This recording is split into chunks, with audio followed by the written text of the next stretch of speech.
The emergency call crackled through the radio at 4:17 p.m. on that gray March afternoon. "We have a situation at Shirley Farms. Multiple victims down. The animal is still loose." Deputy Sarah Coleman had heard plenty of strange calls in her 12 years with Obion County Sheriff's Office. Domestic disputes, car wrecks, even the occasional escaped livestock. But nothing had prepared her for what she was about to witness. As her patrol car raced down the gravel road toward the petting zoo, she could see people running, screaming, pointing toward something massive moving in the distance. Something that shouldn't be free. Something that had already killed. In the heart of rural Tennessee, where cotton fields stretch endlessly toward the horizon, and families gather on weekends to pet gentle farm animals, March 26, 2022 started like any other day. Children laughed, parents smiled, animals grazed peacefully in their enclosures. But by sunset, 2 good men would be dead.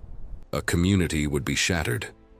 And the world would be reminded of a terrifying truth that we too often forget. Beneath the surface of every animal, no matter how domesticated they seem, lies the raw, untamed power of the wild. This is the story of what happens when 1,500 pounds of pure muscle and ancient instinct breaks free from human control. This is the story of Bobby Matheny and Tommy Gunn. This is the story of the day a camel became a killer.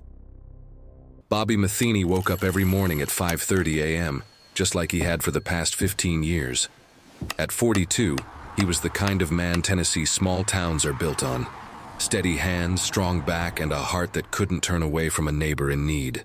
His weathered pickup truck had more miles on it than most people see in a lifetime, earned from driving county roads to help anyone who called. Bobby would give you the shirt off his back. His sister Martha would later tell reporters through tears. If there was an animal in trouble, a fence down, or just somebody who needed help, Bobby was the first one there. He'd grown up on his family's farm just outside Obion, learning from his father that caring for animals wasn't just a job, it was a responsibility, a sacred trust between human and beast. Bobby understood that animals depended on people to keep them safe, fed, and healthy. He took that responsibility seriously. On weekends, Bobby volunteered at Shirley Farms, helping maintain enclosures and assist visitors. The children loved him. He had a gentle way with the animals that put both parents and their kids at ease. He could calm a spooked goat with just his voice, guide a stubborn pig back to its pen with patience and understanding. Tommy Gunn was older, 67, but no less dedicated.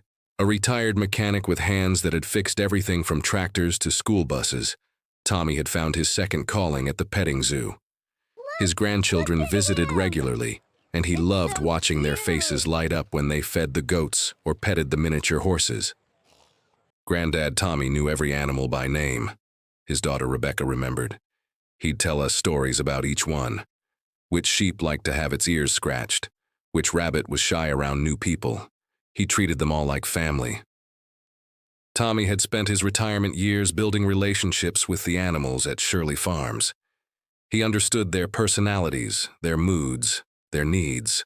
The other volunteers joked that Tommy could speak animal because he seemed to know exactly what each creature was thinking. Both men shared something else. They'd worked with the camels before. They knew these weren't ordinary farm animals. They understood the risks, but they also believed in doing what was right, even when it meant facing down danger to help a creature in distress. That belief would cost them everything. The Bactrian camel stands nearly 7 feet tall at the shoulder. Male adults can weigh up to 1,500 pounds, 3/4 of a ton of bone, muscle, and barely controlled power.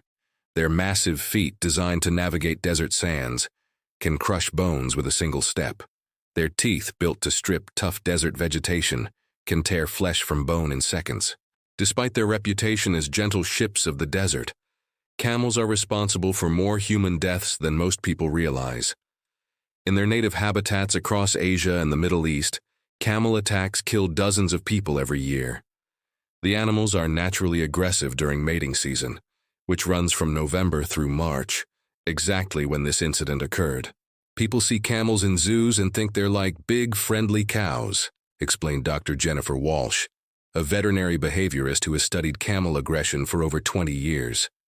But these are prey animals with predator-level strength. When they feel threatened or territorial, they become incredibly dangerous. A camel's attack pattern is devastatingly effective. They begin with their front legs, rearing up to strike downward with crushing force. Then comes the bite. Powerful jaws that can snap through thick desert thorns will have no trouble with human bone. If the victim falls, the camel will often kneel on them, using their full body weight to pin them down while continuing to bite and shake. It's not malicious, Dr. Walsh continued. It's instinct.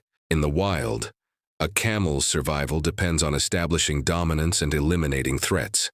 They don't distinguish between a rival camel and a human who's gotten too close. The specific camel involved in the Shirley Farms incident was an adult male, approximately 8 years old and weighing an estimated 1,400 pounds. Zoo records indicated he had shown signs of aggressive behavior before, particularly toward male handlers during feeding time. But like many petting zoo operators, Shirley Farms relied on local volunteers and part-time help who may not have been fully trained to recognize the warning signs that were about to turn deadly. The problems at Shirley Farms had been building for years, hidden behind the cheerful facade of weekend family fun. USDA inspection reports paint a disturbing picture of an operation struggling to maintain basic safety standards for both animals and visitors. In 2019, inspectors noted inadequate barriers between camels and public viewing areas. The recommendation was clear: install stronger fencing and require trained supervision during any human-animal interactions. The report was filed. The recommendations were largely ignored. 2020 brought more citations. Insufficient water access for large mammals during summer months. Lack of trained personnel to supervise animal interactions. Inadequate emergency protocols for animal escape scenarios. Each report carried the same bureaucratic language, the same polite suggestions for improvement, but bureaucracy moves slowly, and animals don't wait for paperwork. Sarah Mitchell, a former part-time employee at Shirley Farms, later told investigators about incidents that should have served as red flags.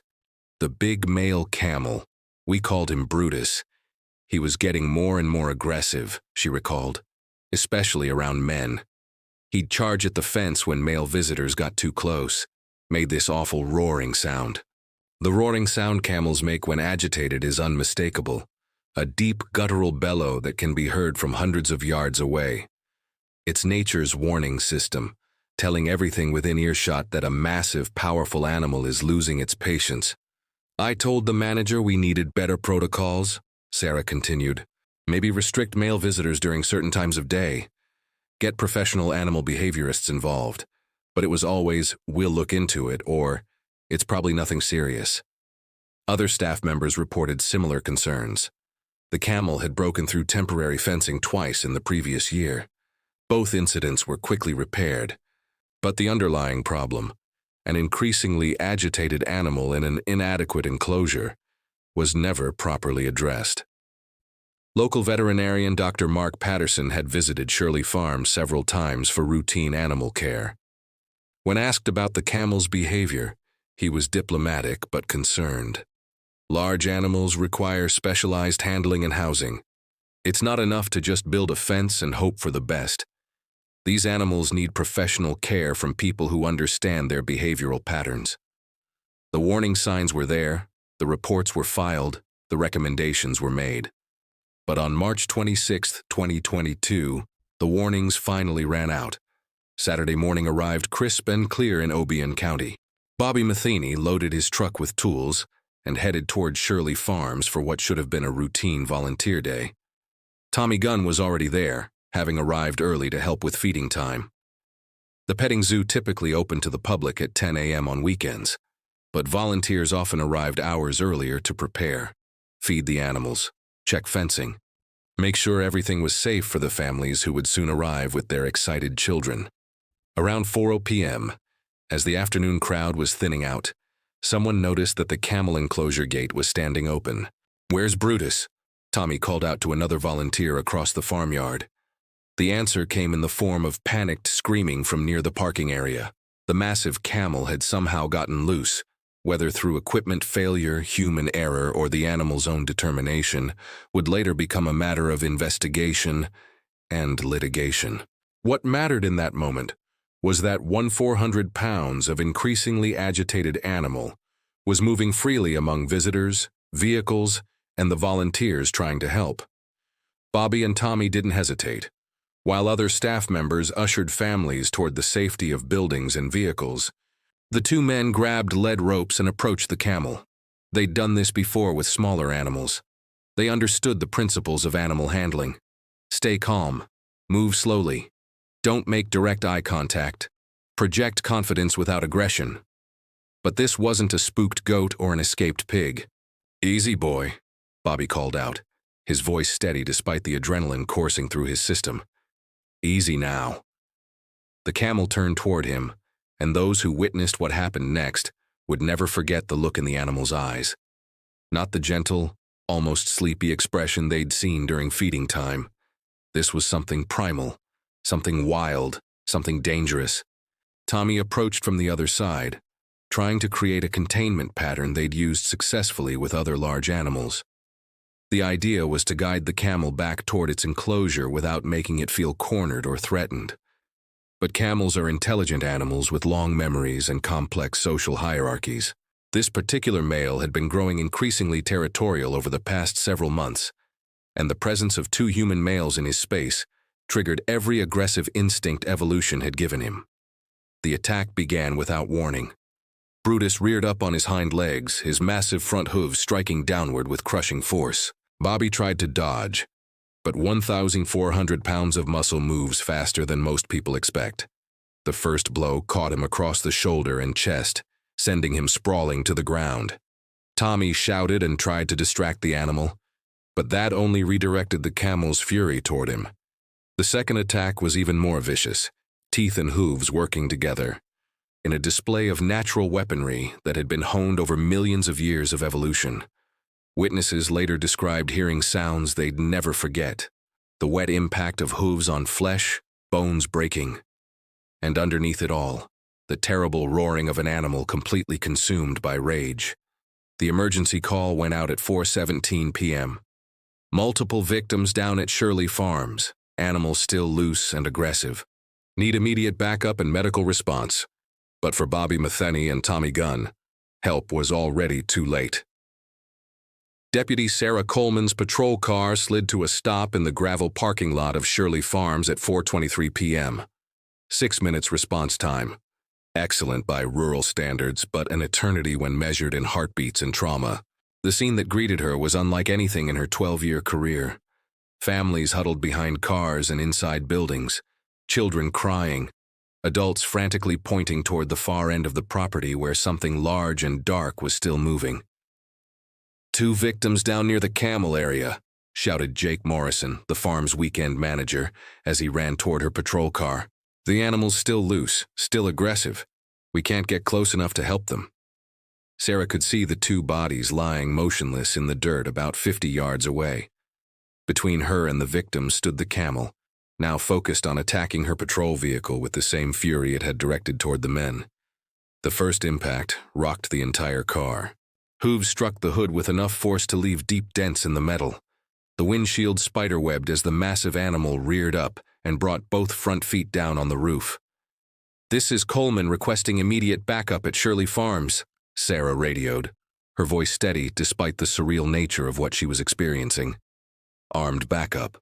We have a large, aggressive animal attacking emergency responders and preventing access to victims."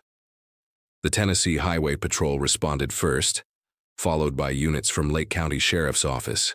Paramedic Lisa Torres arrived with the ambulance crew at 4:31 p.m.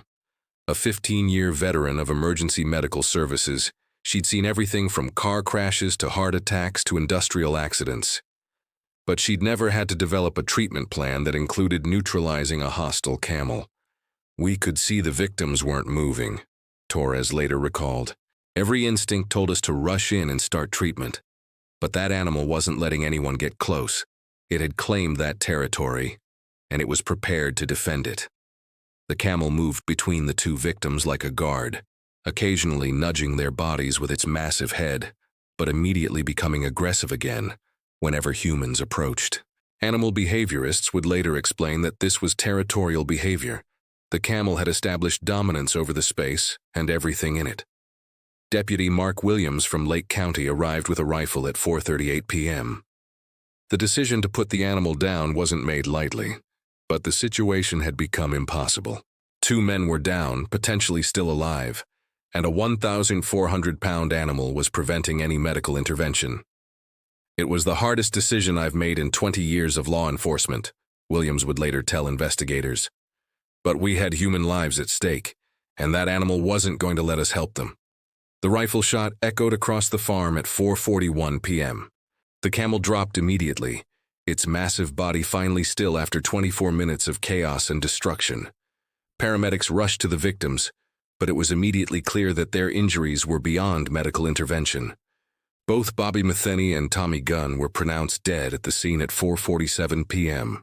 The news vans began arriving within hours.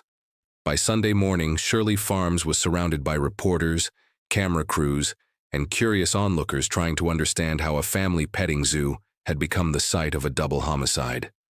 "Tennessee petting zoo camel kills 2 men" became the headline that flashed across social media and news networks around the world. Within 48 hours, the story had been shared millions of times, sparking debates about animal safety, petting zoo regulations, and the wisdom of keeping exotic animals in close contact with the public. The Matheny and Gunn families found themselves thrust into an unwanted spotlight, grieving privately, while the media dissected every detail of their loved one's final moments. "Bobby died doing what he always did," his sister Martha told reporters through tears. "Trying to help. He saw an animal in distress and people in danger, and he did what he thought was right. That's just who he was." Tommy Gunn's daughter Rebecca struggled with reporters' questions about why her father had risked his life for an animal. "They're asking the wrong question," she said. "Dad didn't see a dangerous animal. He saw a creature that was scared and confused and needed help getting back to safety. That's how he looked at the world. Everything and everyone deserved compassion." The USDA launched an immediate investigation into Shirley Farms' operations, reviewing years of inspection reports and interviewing current and former employees. The findings painted a picture of an operation that had grown beyond its ability to maintain adequate safety standards. "This was a preventable tragedy," stated Dr. Amanda Reynolds, the lead USDA investigator. Multiple inspection reports had identified safety concerns regarding the camel enclosure and handling procedures. The recommendations were clear, and they were largely ignored. Shirley Farms permanently closed its doors to the public on April 1, 2022, just 6 days after the incident. The remaining animals were relocated to other facilities with appropriate licensing and safety protocols. But closure couldn't undo the damage or answer the questions that haunted the community. Animal rights activists seized on the story as evidence that exotic animals should never be kept in petting zoo environments. "These are wild animals with wild instincts," argued Patricia Holmes from the National Animal Welfare Alliance. "No amount of fencing or training can completely eliminate the risk they pose to human safety." Counter-protests came from petting zoo operators and agricultural advocates who argued that proper management and adequate safety protocols could prevent such incidents. "This wasn't a failure of the concept," said Robert Chen, president of the Tennessee Agricultural Tourism Association. "This was a failure of implementation and oversight." The debate raged for months, played out in newspaper editorials, social media arguments, and legislative hearings. But for the families of Bobby Matheny and Tommy Gunn, the political implications were secondary to their grief. The coroner's report, released 6 weeks after the incident, confirmed what everyone already suspected. Both men had died from massive trauma caused by the camel attack. Multiple broken bones, internal injuries, and severe blood loss. Death had been swift, if not immediate. "At least they didn't suffer long," Martha Matheny said quietly when the results were released. "I keep telling myself that Bobby wouldn't have wanted to suffer. He would have wanted it to be quick." The lawsuits began almost immediately. Wrongful death claims against Shirley Farms, negligent suits against the property owners, insurance companies fighting over liability coverage. The legal process would drag on for years, but no amount of money would bring back two good men who had died trying to help. 6 months after the tragedy at Shirley Farms, the Tennessee legislature passed the Matheny Gun Animal Safety Act, requiring enhanced safety protocols and professional training for any facility housing large exotic animals accessible to the public. It was a fitting tribute to two men who had died because adequate safety measures weren't in place. But laws and regulations can't address the deeper question that haunts this story. In our desire to connect with nature, to show our children the wonder of the animal kingdom, how close is too close? Bobby Matheny and Tommy Gunn understood animals. They respected them. They had worked safely around large, potentially dangerous creatures for years. But on that March afternoon, the camel didn't attack out of malice or cruelty. It attacked because millions of years of evolution had programmed it to defend territory and establish dominance through violence. In that moment, it wasn't a petting zoo animal. It was a wild creature doing what wild creatures do when they feel threatened.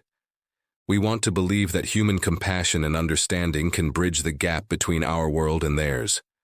Most of the time, that's true. But sometimes, despite our best intentions and careful planning, we're reminded that some bridges can never be completely safe to cross. The empty camel enclosure at Shirley Farms stands as a monument to that truth. Weeds grow through the fence posts now. The feeding troughs are rusted and abandoned.